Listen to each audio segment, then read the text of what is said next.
Hello बच्चों। तो यहाँ पे अब हम शुरू करने वाले हैं सॉल्यूशन चैप्टर के अंदर हेनरीज लॉ। हेनरीज लॉ के अंदर हम क्या करेंगे, फर्स्ट ऑफ ऑल तो हम हेनरीज लॉ की इक्वेशन डिराइव करेंगे, देन हम पढ़ेंगे इसकी लिमिटेशन एंड देन हम पढ़ेंगे इसकी एप्लीकेशन। तो हेनरीज लॉ के अंदर हम क्या देखते हैं कि हमारे पास जो मास प्रेजेंट है गैस का वो डायरेक्टली प्रोपोर्शनल होता है पार्शियल प्रेशर के। ठीक है, तो इसके लिए हम लिखते हैं मास इज इक्वल टू, जब डायरेक्टली प्रोपोर्शनल हटाएंगे हम लिखते हैं इसको मास इज इक्वल टू के पी। ठीक है, ये चीज होगी। इसके बाद जब इसको हेनरीज लॉ को मॉडिफाई किया गया था अकॉर्डिंग टू मॉडिफिकेशन, इसको इन्होंने क्या किया था, मोल फ्रैक्शन जो हमारे पास प्रेजेंट है उसको इसने बोला था कि डायरेक्टली प्रोपोर्शनल होता है प्रेशर के। ठीक है, इसी चीज को इसने लिखा था x इज इक्वल टू के डैश पी। ये इक्वेशन आ गई हमारे पास।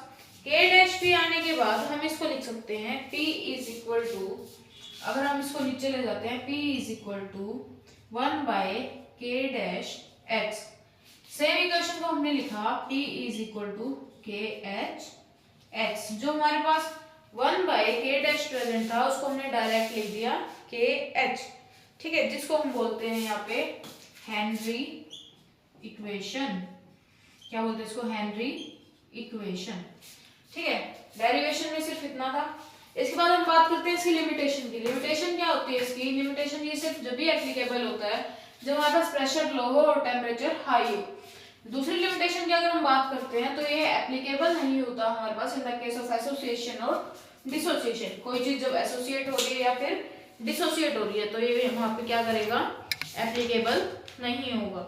और ये सिर्फ एप्लीकेबल होता है इन द आइडल गैस जब हमारे पास प्रेशर लो होता है और टेम्परेचर हाई होता है। इसके बाद हम बात करते हैं एप्लीकेशंस की हेनरीज लॉ के अंदर। एप्लीकेशन के अंदर हम क्या पढ़ते हैं, एक हमने पढ़ा होगा कार्बोनेटेड बेवरेजेस के बारे में पढ़ा होगा। एप्लीकेशंस के अंदर कार्बोनेटेड बेवरेजेस, कार्बोनेटेड बेवरेजेस से हम समझते हैं जैसे कि हमारे पास होते हैं क्या, कोल्ड ड्रिंक्स। कोल्ड ड्रिंक्स के अंदर हमारे पास क्या होती है कि उसको कोल्ड ड्रिंक्स को अच्छा करने के लिए, उसका टेस्ट बनाए रखने के लिए वो क्या करते हैं, उसके अंदर गैस भरते हैं। तो जो गैस उसके अंदर भरी जाती है, जैसे हम कोल्ड ड्रिंक्स का ढक्कन ओपन खोलते हैं, ऊपर उसको खोलते हैं तो क्या होती है, एकदम से गैस निकलती है उसके अंदर से। तो इसीलिए उसी के केस में इसको हम बोलते हैं कार्बोनेटेड बेवरेजेस, जिसके अंदर क्या होती है, गैस उसके अंदर भरी जाती है। वो इसका ये एप्लीकेशन होगी। इसकी दूसरी एप्लीकेशन है हमारे पास in deep sea diving. In deep sea diving दो एप्लीकेशन प्रेजेंट है हमारे पास। डीप सी डाइविंग के केस में ये बात करता है कि जो हमारे पास गैसेस होती हैं वो कंप्रेस की जाती हैं उनके ऑक्सीजन सिलेंडर के अंदर। क्योंकि क्या होता है वहां पे, जब पानी के अंदर डीप सी डाइवर्स पानी के अंदर प्रेजेंट है तो वहां पे जैसे वो सांस ले रहे हैं तो वो जो हमारे पास ऑक्सीजन सिलेंडर प्रेजेंट है उसकी हेल्प से वो सांस ले रहे होते हैं।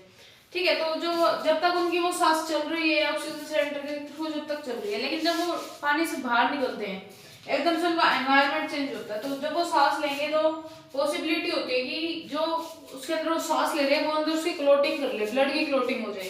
तो उसके केस में क्या होती है, उनके अंदर जब हम वो डाइविंग कर रहे होते हैं तो उसके कंटेनर के अंदर हीलियम भरी जाती है ताकि उनको वो जैसा एनवायरनमेंट उसको बाहर मिल रहा है कि इतनी सारी एयर के अंदर बहुत सारी गैसेस प्रेजेंट होती है, वैसी गैसेस उनको मिल सके। तो ये होता है हमारे पास हेनरीज लॉ के अंदर इसके डेरिवेशन, लिमिटेशन और एप्लीकेशंस। यहाँ पे हमारा हेनरीज लॉ खत्म होता है।